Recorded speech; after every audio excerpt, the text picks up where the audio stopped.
Quality और consistent performance के लिए सिर्फ सिल्वर पंप्स एंड मोटर्स, नाम याद रखना। અમરેલીની ધારી ગ્રામ પંચાયતને પાલિકાનો દરજ્જો આપવામાં આવ્યો। સીએમ ભૂપેન્દ્ર પટેલ દ્વારા ધારીને પાલિકાનો દરજ્જો અપાયો છે। અન્ય 4 ગ્રામ પંચાયત ભેળવીને નવી ધારી પાલિકાની રચના કરવામાં આવી। ડ વર્ગની વધુ એક નગરપાલિકા ધારી બનશે। રાજ્યમાં હાલ અ વર્ગની 22 પાલિકાઓ છે। બ વર્ગની 30, ક વર્ગની 60 અને ડ વર્ગની 47 નગરપાલિકા મળીને કુલ પાલિકાનો આંકડો હવે 160 પહોંચી ગયો છે। તો રાજ્યમાં નગરપાલિકાનો આંકડો 160 પહોંચ્યો છે, એટલે કે ઉમેરો થયો છે। અમરેલીની ધારી ગ્રામ પંચાયતને હવે વિકસાવીને પાલિકાનો દરજ્જો આપી દેવામાં આવ્યો છે।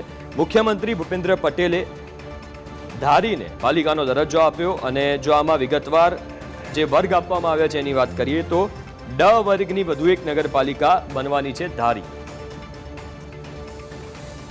વધુ વિગતો સાથે સંવાદદાતા મલ્હાર ગાંધીનગરથી ફોનલાઈન ઉપર જોડાયા છે। મલ્હાર, નગરપાલિકાઓનો આંકડો વધી ગયો છે, ધારીને પાલિકાનો દરજ્જો આપી દેવામાં આવ્યો છે, શું વિગતો મળી રહી છે? ચોક્કસથી નજર કરીએ તો રાજ્યના મુખ્યમંત્રી જે છે તે આજે એક મહત્વનો નિર્ણય કર્યો છે। અમરેલી જિલ્લાના જે ધારી ગ્રામ પંચાયત છે તેને હવે નગરપાલિકામાં ભેળવવાનો જે છે તે નિર્ણય રાજ્ય સરકાર દ્વારા જે કરવામાં આવ્યો છે।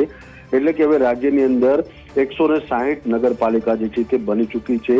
વાત કરીએ તો ડ વર્ગની આ નગરપાલિકા જે છે તે ધારી બનશે।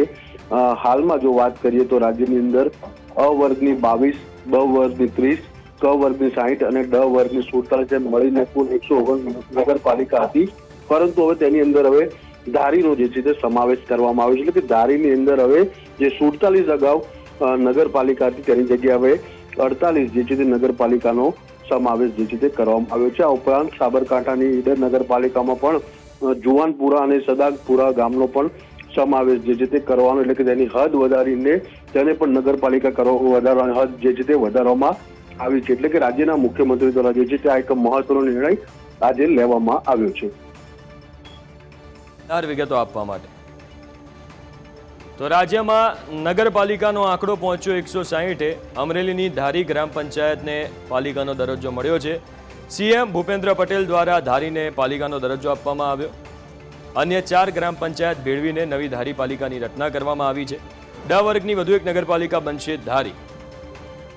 રાજ્યમાં હાલ અ વર્ગની 22 પાલિકા છે, બ વર્ગની 30, ક વર્ગની 60 પાલિકાઓ છે, ડ વર્ગની 47 પાલિકા મળીને કુલ પાલિકાનો આંકડો 160 પહોંચી ગયો છે।